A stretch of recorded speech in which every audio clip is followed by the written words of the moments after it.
প্রিয় চাকরি প্রত্যাশী বন্ধুরা, জনতা ব্যাংকের টিচার ক্রেডিট পদের প্রিলিমিনারি পরীক্ষার সময়সূচি প্রকাশ।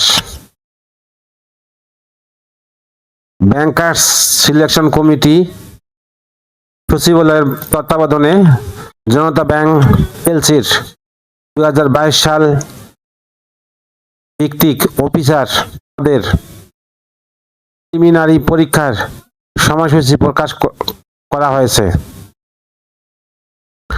এ সংক্রান্ত বিজ্ঞপ্তিতে বলা হয়েছে, 114টি শূন্য পদের জন্য 100 নম্বরের প্রিলিমিনারি পরীক্ষা আগামী 18 জুলাই অর্থাৎ 18/7/2025 শুক্রবার অনুষ্ঠিত হবে। পরীক্ষার সময় 1 ঘন্টা। প্রার্থীদের প্রবেশপত্র বাংলাদেশ ব্যাংকের নিয়োগ সংক্রান্ত